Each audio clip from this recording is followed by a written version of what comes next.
How is it possible for someone to live in Dubai, but he wants to win an election here in Nigeria? Hey, gosh. He must be joking because no wonder Atiku has been tagged a loser because anytime he loses, he runs back to Dubai. It's like Dubai is his base. Dubai is his home. That is where his wife and his family, that is where they are, that is where they live. But yet he wants to rule Nigeria. He wants to win election in Nigeria, whereas he is investing in the economy of Dubai. He's not investing in Nigeria because he doesn't live here. He doesn't buy anything in Nigeria. So I don't know that how that works. He wants to win, but he doesn't want to do the dirty work. He doesn't want to do the grassroots work. He leaves it to the grassroots politician to do the work, and then when the next election is around the corner, he then comes back to Nigeria to say he wants to run for office again. Is that how it's done? I don't think so. Nah, I don't think so. Coupled with the fact that he also goes from one political party to the other, you know, trying to just win, be the president. Anyway, before we go into the details of today's news, guys, if you haven't subscribed to this channel, just know that you are jonesing, you are missing.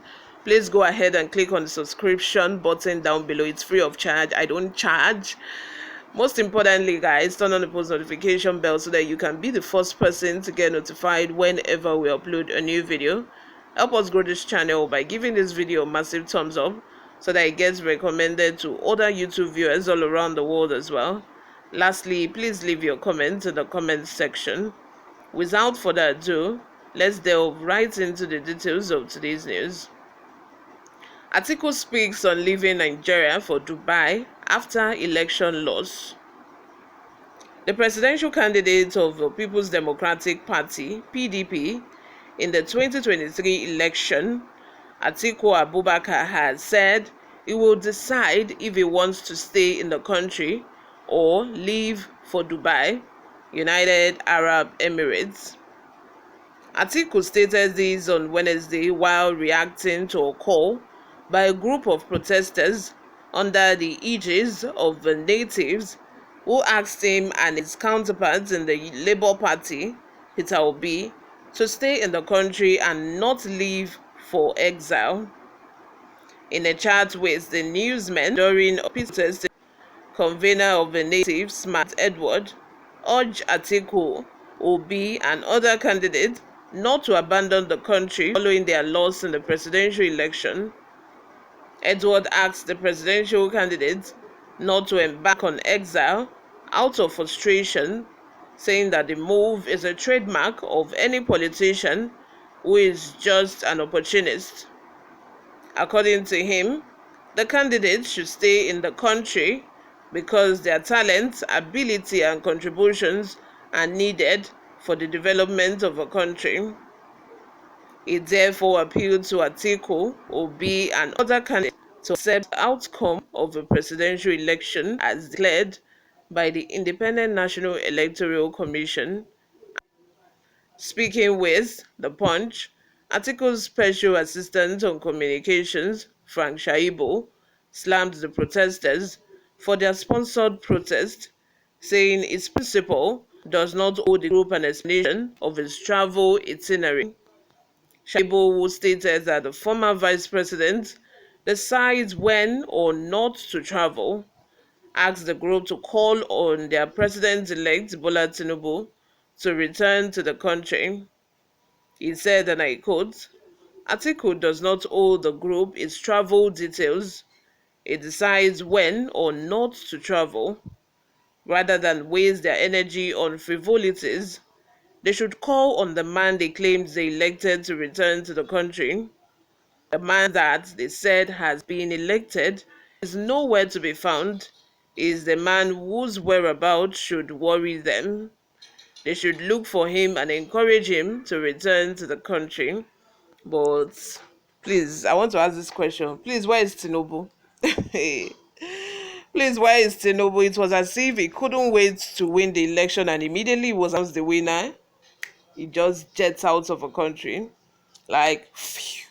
he was out of the country. Before we knew it, before we could even blink, like, what is happening?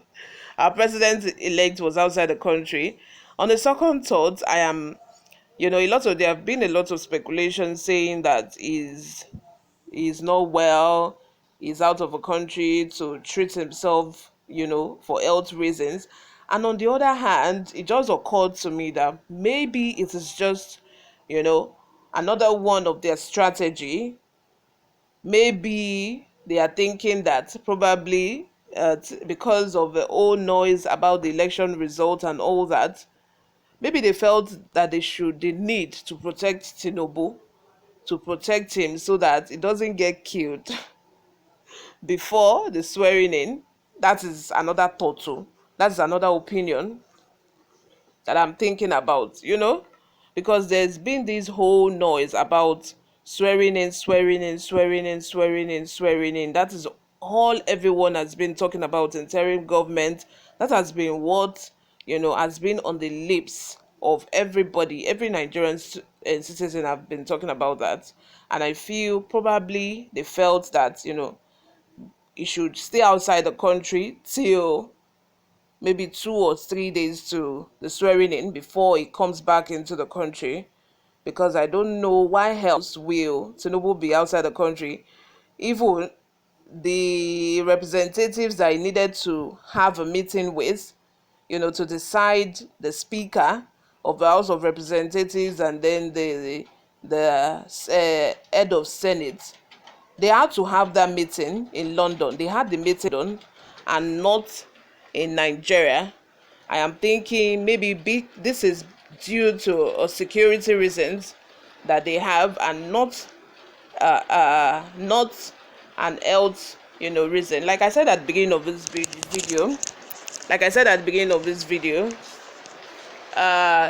you cannot win an election in Nigeria and then you dive out of a country, you jet out of a country at any at any opportunity you have, and yet you want to win an election. And I don't think that's what I go to, do the legwork. If he wants to win, the grassroots, you are working, because like this group says, it makes them look like an opportunist, someone who just is there for the opportunity, and if it does not work, I'm out. Let me have your thoughts in the comment section, guys. Subscribe if you haven't. I'll see you in my next video. Bye for now.